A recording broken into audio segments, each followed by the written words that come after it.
Welcome to the Recruitment Leadership Podcast, hosted by Alison Humphries. The Recruitment Leadership Podcast is here to help those in the recruitment industry gain awareness and understanding on the hot topics faced by those in the business of hiring people. In each episode, Alison Humphries is joined by a fellow expert to offer professional knowledge, insight and advice on the biggest subjects affecting recruitment businesses. It's the podcast to listen to for recruitment business frontrunners seeking expert information from industry-leading advisors. Welcome to the Recruitment Leadership Podcast.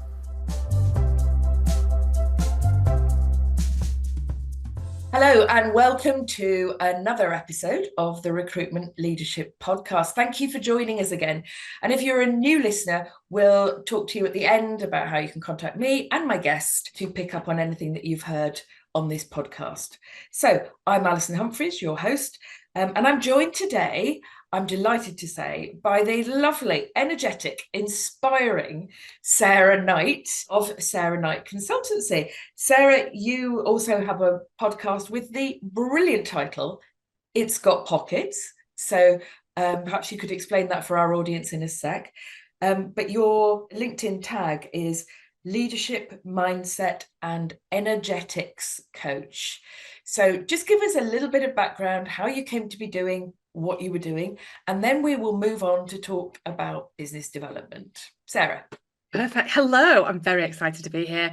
Okay, well, we've not got all day to tell you my plotted history of how I got to where I am today, but essentially it's been an exploration of where I wanted to be right from the beginning. So I started off in communications, and that communications was marketing and PR for other organisations, and how that organisation wanted to put themselves forward, what their brand looked like, how they presented themselves in the wider world through advertising campaigns, PR campaigns. And way back when, I was very involved in the advent of social media and what that content creation looked like, probably about 15 years ago, actually, was on the beta Twitter, the name that shall not be mentioned anymore, group in Manchester, where I met so many amazing contacts, actually. And that career evolved and morphed into me going into organisations and helping them build their marketing, PR and social media operations. So often it was integrated advertising and communications companies, and I went in and said, okay, this is how you build PR, this is how you build social media. And over a period of time, I realised that actually what I really loved doing was building the people and the teams, and not so much telling people that Lamborghini is actually how girls want to have fun and not how to get drunk on a park bench. So I'd worked with some amazing clients over the years, but actually what floated my boat was people. And then that started the passion of people development, of learning and development and workplace culture, and how we create stand out with that, and that being the heart of the business. You've also got a podcast called It's Got Pockets, and who's your audience for that podcast? So It's Got Pockets is about women in business, women running businesses, owning businesses, setting up businesses, and how we navigate, how we manage the juggle, how we manage the humps in the road, because let's face it, when we are running businesses, there are always humps in the road. I know we're going to talk a bit about that today in more general terms, but from a women in business point of view, the It's Got Pockets came about because I was having so many conversations, and the historian in me, which is very small, but I did do history at university, loves the fact that pockets came about as part of the suffragette movement as well. That's how we started to define how we move forward, because we had our own pockets to carry our own things, and we didn't need our lovely male counterparts to carry our things for us. And then, of course, it brought me into the conversations that we have today, and how the difference between how women and men network. You know, when you walk into a room, and I am stereotyping, but often what happens is if you walk into a room and you there's male conversation going on, it'll be, oh, you red or blue, and what's the team done this weekend? And it's very much like, have we been on the golf course? And I am stereotyping. Whereas for women, you walk up and they're wearing an amazing dress or pair of trousers, and you go, oh, I love your trousers, and they go, it's got pockets. And then that starts an entirely different conversation. So it's all about the conversations that we have, that we need to have and that we want to have, and how we stand up for them as well. Oh, that's great branding, isn't it? I love that name. So, Sarah, we're going to talk about business development, and it's absolutely critical. I want to put some context around this for anyone who's a new listener to the Recruitment Leadership Podcast. We're recording this in February 25. It's a time when the industry is actually finding it really hard at a sort of whole sector level to deal with a shrinking advertised vacancies. So although there's a slight uptick this month, we were last month at the lowest level since the 2008 recession. So the number of vacancies advertised is very low.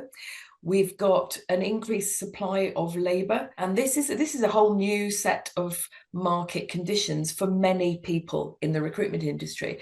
And if they had the misfortune, I'm not sure what, to join the industry in 2021, what they experienced was, in fact, like unicorn conditions where their demand was huge and people had loads of personal bests. This is different. This has now been quite a long-term downturn for most sectors. And because agencies tend to work on limited reserves for some of them, that is proving they just can't continue. I look at the businesses that I'm working with, however, and apart from one of them, they are all growing their profitability. So one of the things that they have in common, and I'd like to think it's because they work with me, is that they do consistent business development.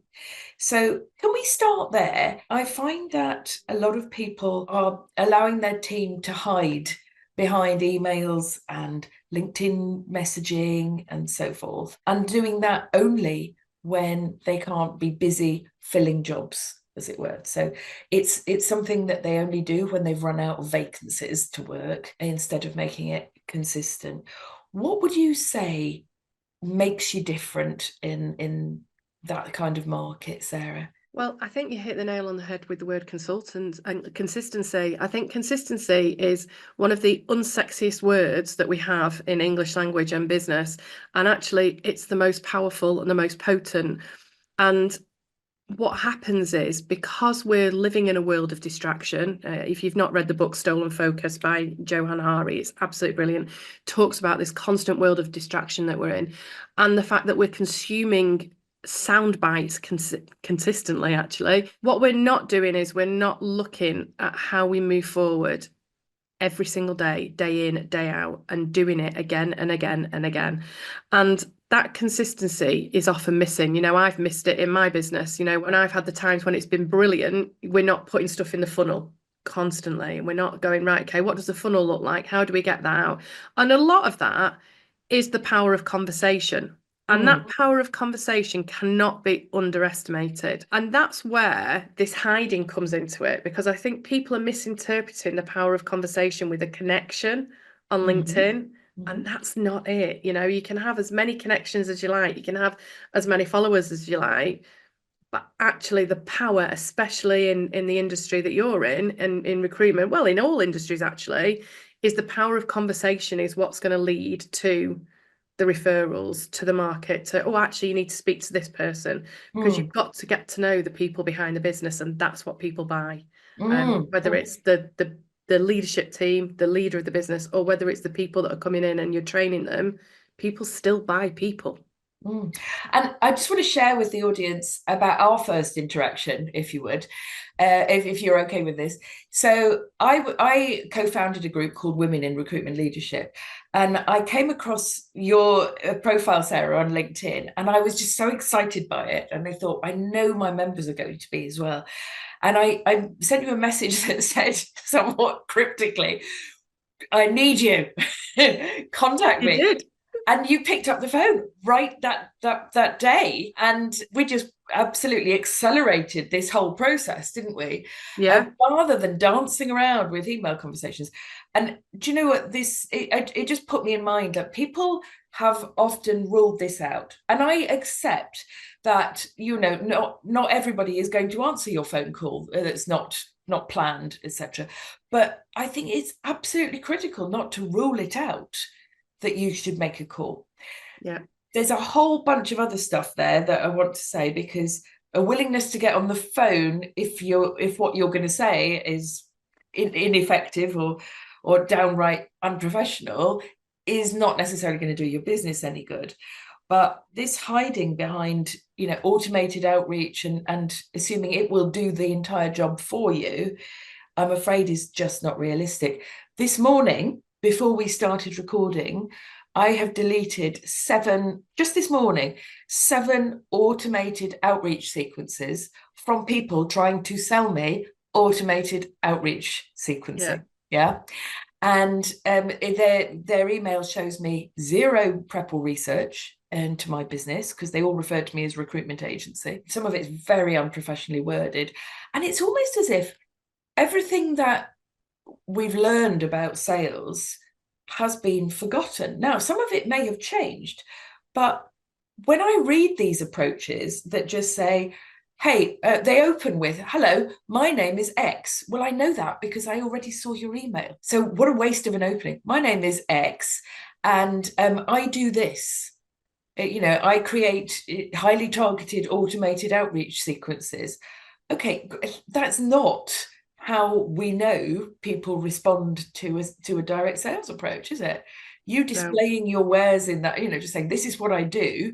Do you want it? And then even getting quite snarky if you don't respond to the first one. Oh yeah, that whole I'm just dropping into your inbox again to bring it to the top. It's like, yeah, thanks for that. I still don't want it. Yeah. But some of them are, I'm still waiting for your response. Like, oh my God, Yeah, you're not going to get one. What that says to me, and I think this is the thing, is that it's the lack of thought, because there's absolutely a place for automation, but actually what we need to put in before it is the thought, the thinking process. What we need to do afterwards is put the thought into the connection. Before I pick the phone up to you, I stalked you, because I thought, oh, what's our connection? What's our common parlance? What's the thing that we've got in common? And then I picked up the phone and I was intrigued. You got me off there. I need you. And that's the thinking process that can't be replaced by automation, because that's the bit, that's the nugget, the golden nugget that's going to pick up the phone, because you immediately feel special. And that, for me, is the key in business development. Is how do you make the person that you're talking to feel special? Because by feeling special, by feeling valued, you're automatically more invested in that conversation. And you make an interesting point there about, hang on, what is it we've got in common? What is the legitimate reason that has led to this contact? And I do think that most recruiters need reminding that they need that hook in their opening approach. So, and the hook should be ideally led by something the person on the other end has done, rather than something you've done. So like a bad hook is, I'm calling to update my database. Terrible. A good hook is, I noticed that you're an expert on XYZ. Yeah, or something along those lines. Yeah. And that's one of the things that we were taught very early on in the world of communications, is that, because I'd spent a lot of time in the early years pitching to journalists, and one of the key things was, do your research before you pitch the journo, and it's exactly the same process, is that go in and know what they're talking about, what they're interested in, what the last post was. We're in a fabulous world now where everyone shares blinking everything online. So find that nugget, so then you can say, that piece that you wrote really resonated with me because of X, Y, and Z, or this is the thing that I want to talk to you about. And that's then becomes value led rather than just positioning, because no one's interested in the position. It's where's the interest? We're all telling and sharing stories.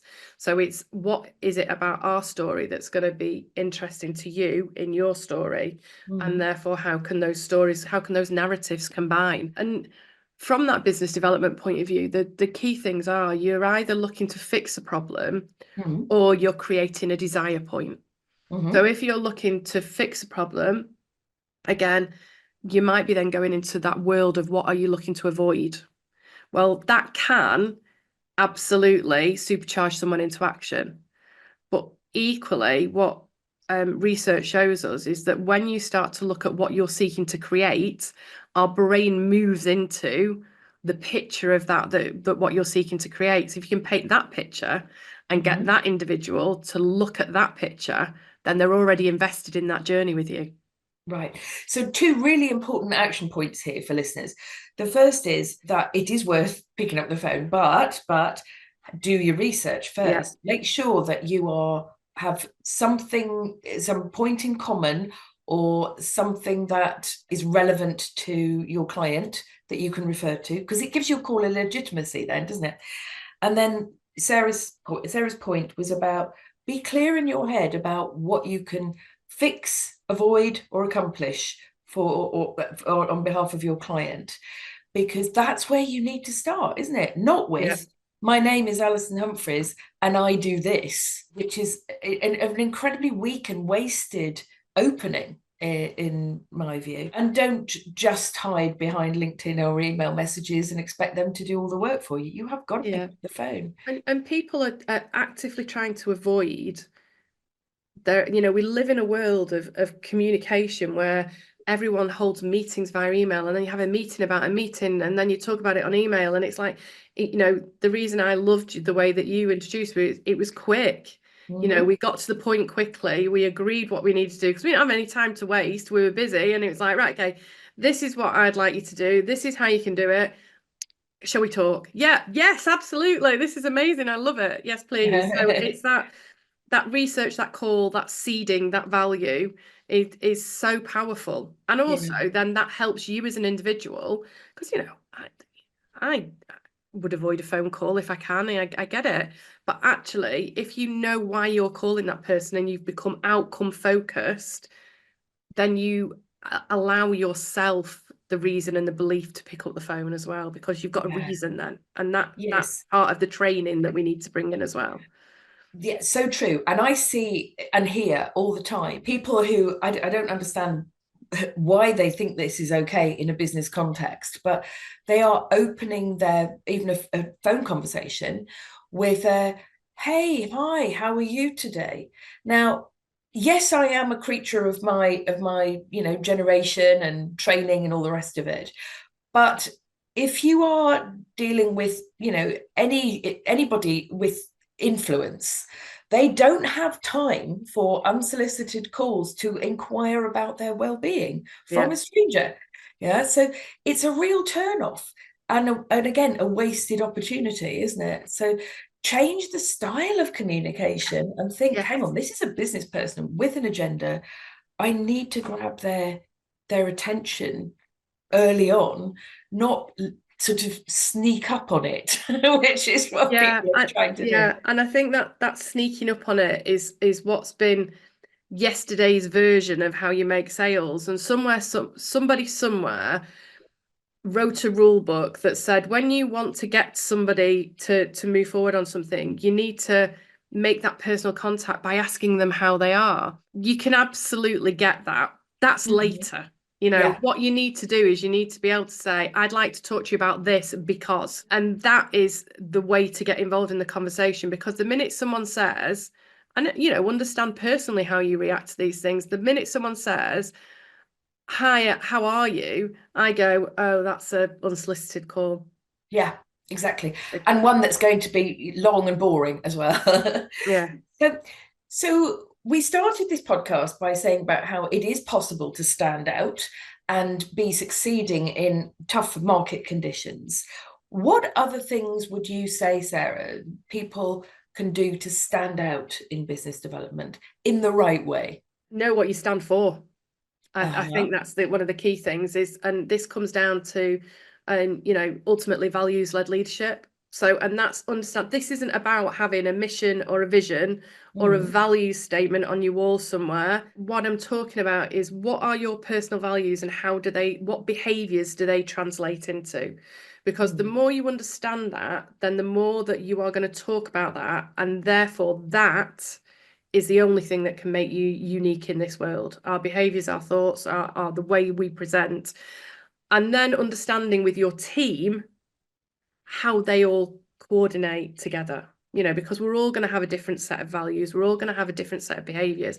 But if you want to build the purpose and the passion, we have to do it on what our value system is. And the easiest way to work that out is to look at what really annoys you. Actually, if you look at what really annoys you, so road raging really gets on your nerves. If someone cuts somebody up, it really gets on your nerves. Actually, the value that they're going against there is probably respect, and therefore you really believe in respect. Well, how does that translate in your behaviours, in your office, and in your communication with clients? What does that look like? So in the office, respect might be saying good morning when you come in every single day. It might be making eye contact. Respect might be picking up and making 5 phone calls a day, because that's what you've done.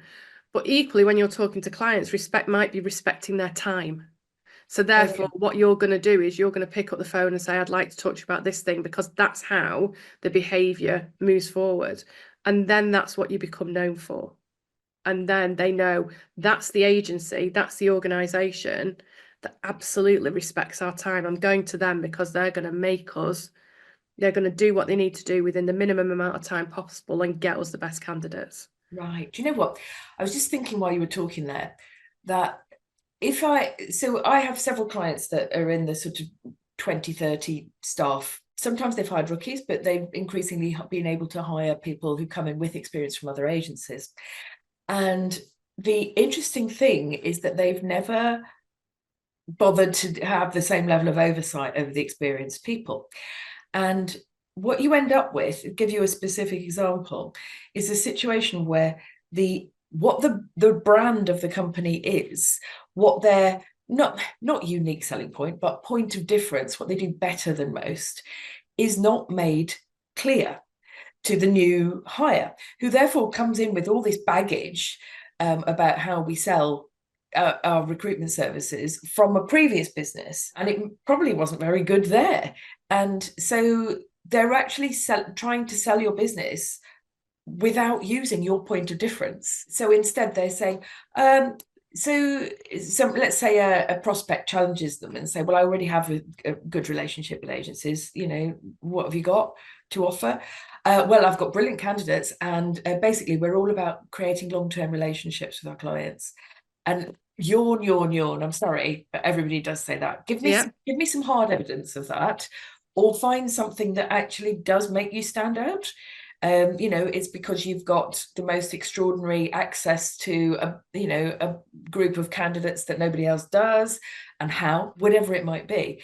So I guess what I'm saying is that some of our investment as business owners in marketing is being thrown away, diluted, if you like, by people who actually aren't clear about what your brand is. And I think that sort of links on very neatly to your point that it needs to be made explicit and it needs to be repeated all the time, doesn't it? Yeah, I often see that one of the biggest challenges is people's inductions into organisations. They come in, and whether they're a very experienced member of the team or they're a new member of the team, the induction process is given about 4 minutes. And if you're lucky, they say, oh, it's 3 months long and then you do this. But actually, there's no sit down and I've worked with a number of organisations to look at what their induction process is, so it's the whole ecosystem of their people, how you attract them, they're doing that anyway, but then how they come into the business. Are they being outcome focused? This is what we want to achieve for every single client. When we're working with a client,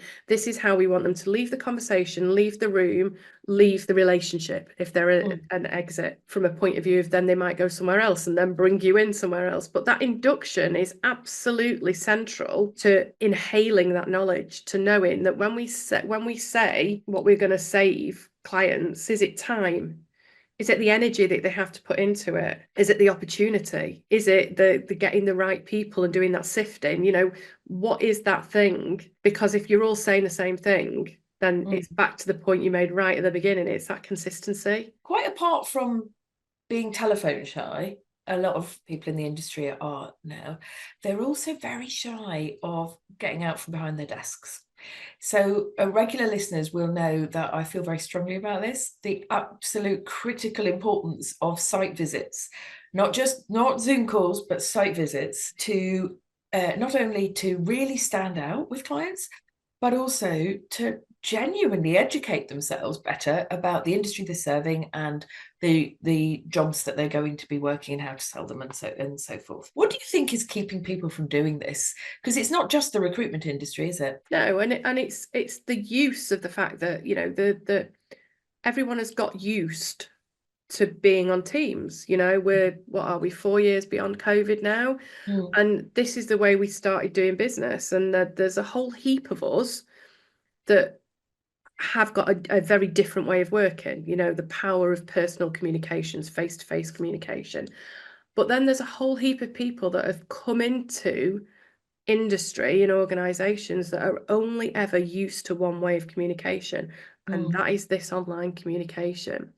And they're underestimating, and you're seeing it in research from kids coming through education as well, this everything's online and forgetting the power of face-to-face. And I've got a brilliant example of, I was working with a huge insurance company on a change management program, and we were talking about what's working from a point of view of how they sell advice. They were changing the way that they sold advice and how they sold advice. And there was two very different schools of thought in the room.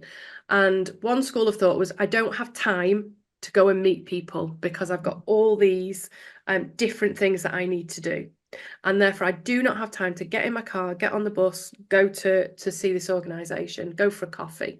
And there was another school of thought in the room which completely threw that the I don't have time out of the window, because actually they put the energy and the impact into those face-to-face conversations. So they were doing less of them. So they were doing way less of them than the can I talk to you about an email?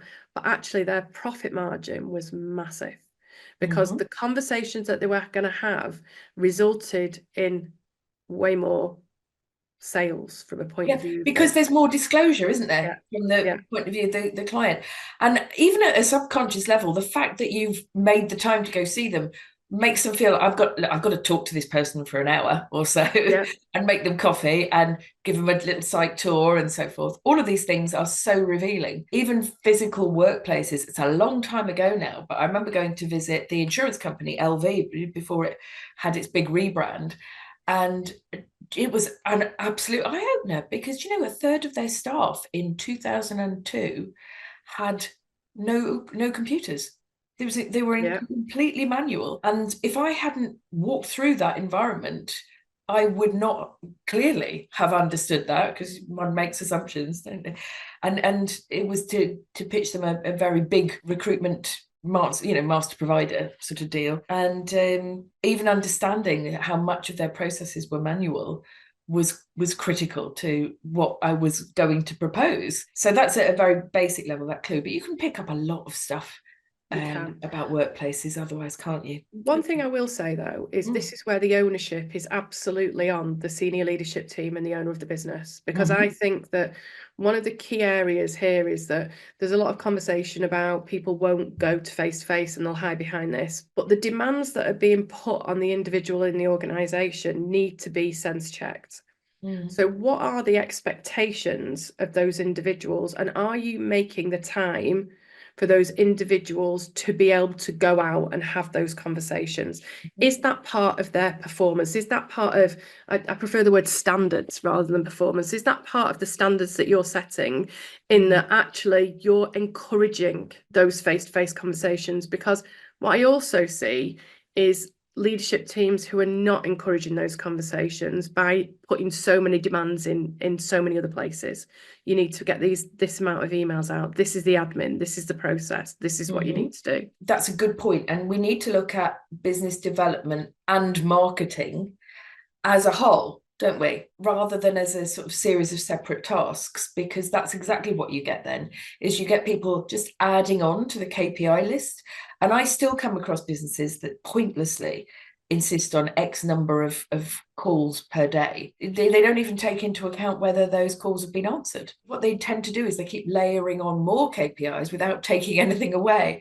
You've got to create the space, haven't you, for new initiatives to be successful, and the learning for them. You know, it's that it back to what we started. That theme of consistency is, you've got to give it enough time to experiment with it and to see whether it's going to work. So I would love an organisation to say that Thursdays are our face-to-face days, and that's where, and actually to go out there and say to the people that work in that organisation and to clients to say, by the way, we don't do calls on a Thursday because actually it's all about our face-to-face. Well, what a standout that is. Immediately you're going, right, Thursday's our face-to-face, or whatever day it is.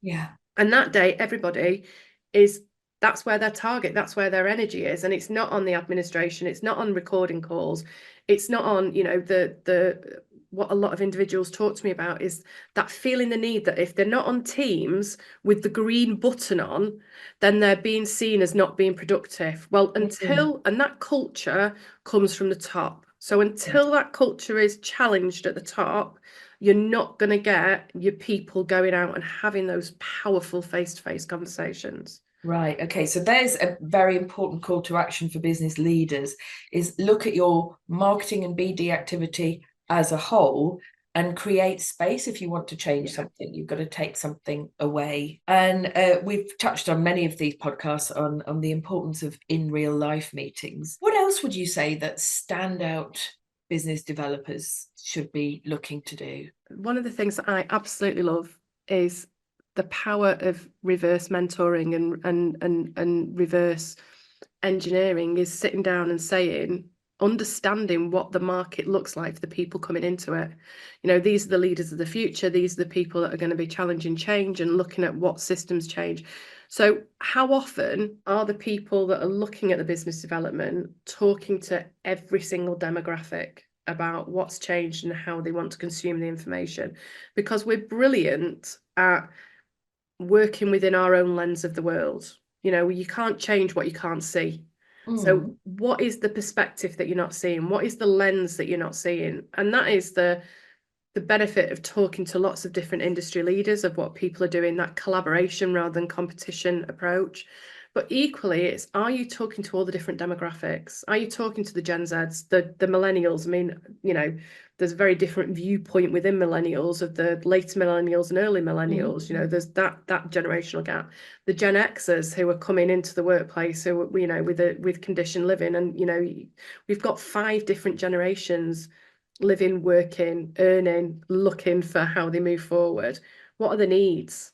And even that piece of research and that conversation, I think, would hugely help stand out in business development. So are we talking here about speaking to our client and candidate populations if you're a recruiter?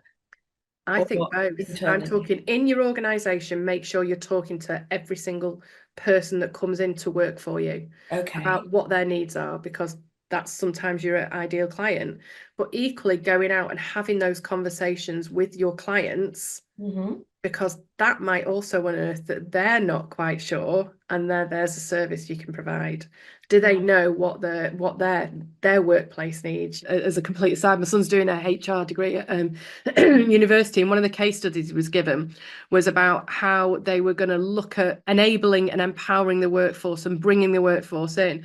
And what they've done is they've done a tick box workplace culture wellbeing initiative that everybody could ride bikes to work, and here's our amazing new cycle place for everyone to come into. And actually, it wasn't a venue where you could cycle into it, because it was on the outskirts of town, and actually people needed a really good bus route and they needed car parking spaces. So it starts with understanding. It starts with going, right, okay, what are the different perspectives that we're coming into? Or is our lens just on what it's always been?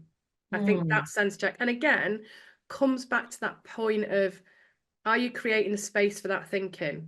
Because when you're starting to work in those uncertain times, when you're living and breathing in those uncertain times, you're looking at what the next mountain is. You're not necessarily looking at what the reflection could be. And that power of reflection, often they're creating the pause when you're looking at peak performance. What's the warm up, peak performance, warm down, and then active recovery?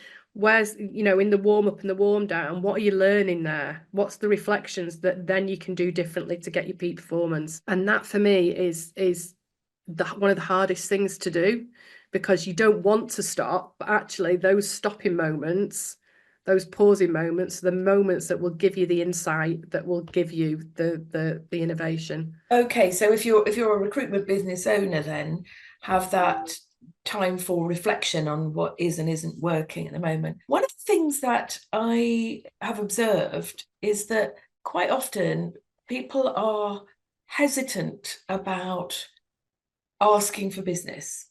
So in my head, it's part of a whole Gen Z kind of thing that wants to avoid microaggressions.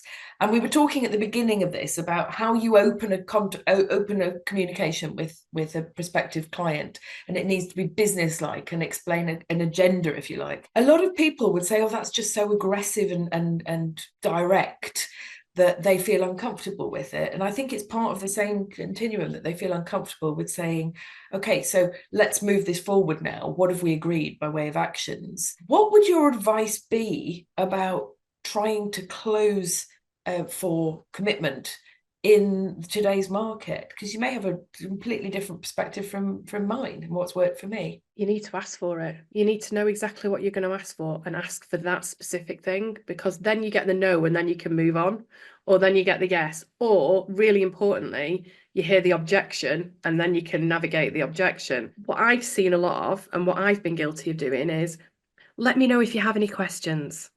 Yes. No one's going to have any questions because no one's got any time. And the minute they've come off that call, off that email, they're on to the next thing. So they're not going to have any questions. Pose the question that they've got to answer.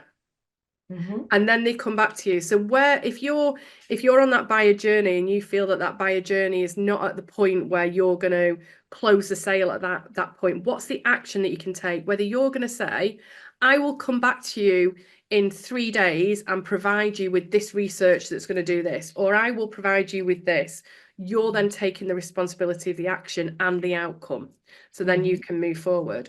Or pose the question that's going to get that person to come back to you, so you can keep that conversation going. So in recruitment world, that might be, is there anyone else that we need to speak to move this forward? That kind of thing. I would try and be even more specific about that. And this is where the beauty of stalking on LinkedIn comes in. You know, that person said, it's not my job. Well, I've noticed that it's Rebecca that looks at these things. Is it Rebecca that I need to talk to? Mm-hmm. And then you get a yes or a no. So you're not then looking at the open questions so much as well as the closed questions. Because how can I help you? Well, actually, what you can do is pay my mortgage for 3 months. You know, that's how you could help me, because then I could go to the Caribbean. But what you're going in with is a very specific request. So if that person is, it's not me you need to speak to, I've noticed it's this person. Mm-hmm. Is that correct? Then they have to say, oh, no, it's Cyril. Yeah. Or no, it's Doris, because the majority of us are good human beings with a level of integrity. So the majority of us wouldn't just go, no. No, you see that happening in role play scenarios sometimes, don't you? And it's not how people act in real life. But so a closed question, and one that is actually crystal clear about what you want to happen. Yeah. So I would really like to work with you on this brief. How can we move that forward? Yeah. And then they have to say, well, I don't want to work with you on the brief, which is absolutely fine. You're going to get that. Or how can we move it forward? Okay, well, can you come back to me on this detail and this detail? Yeah. Or can you tell me when you'd be available for interview even? For interviews. Okay. Right. So quite a lot of actionable points here on business development. Is there anything you'd like to add, Sarah, that will help people stand out in this rather complicated world of business development or account development, you know, if it's existing business? Trust. You know, everything comes down to trust, doesn't it? And I think that one of the things that people go into these conversations, do they trust the person? And therefore, how can you build that trust? What does that trust look like? Does it look like an appreciation of what that particular organisation is going through? And therefore, you understand the market sector, you understand the people that are coming into the business, you understand the challenge that they're facing. You know, the trust equation is credibility, reliability, and personal relation over self-interest. So how are you building credibility? How are you building reliability? And how are you building those personal relationships is what's going to supercharge your business development. Personal relationships is not just phoning someone and repeating the same conversation every month, is it? And also, if you're speaking to some personal relationships, and this takes the confidence muscle, if you're talking to someone, if I was talking to you and then you said to me, I can't help you, my next question would be, is there anyone you could introduce me to that could? So it's looking at what's next as well. I call that downstreaming, and anybody who's listening who wants to know more about downstreaming, it's mentioned on lots of other podcasts. Sarah, I'm so sorry, we're going to have to stop here because I think we could talk for a long, long time. Absolutely. So, Sarah, if people would like to talk to you about all of the work that you do, including your podcast and your consultancy, how should they get in touch? Well, obviously, they need to give me a call. So they can get in touch with me. All my details, including my telephone number, for nice people only, is on sarahknightconsultancy.co.uk, and you can find all the details on there. Okay, or presumably via your LinkedIn profile as well. Or my LinkedIn profile as well. But drop me a message. Right. Conversations are the most powerful thing we can have. Well, I think you and I proved it anyway. Absolutely. Sarah, thank you so much for your time. You've been a lovely guest, and I look forward to doing more work with you. This is Alison Humphries signing off from the Recruitment Leadership Podcast, and you can reach me on alison@recruitmentleadership.co.uk. Thank you. Thank you. You've been listening to the Recruitment Leadership Podcast. If you enjoyed our podcast, please subscribe, review, and share so that others can find the podcast too. We really appreciate your support. If you have any questions about the topics covered or wish to find out more about recruitment leadership, please email alison@recruitmentleadership.co.uk, referencing the podcast. We're also on LinkedIn, where you can follow Recruitment Leadership and connect with Alison Humphries.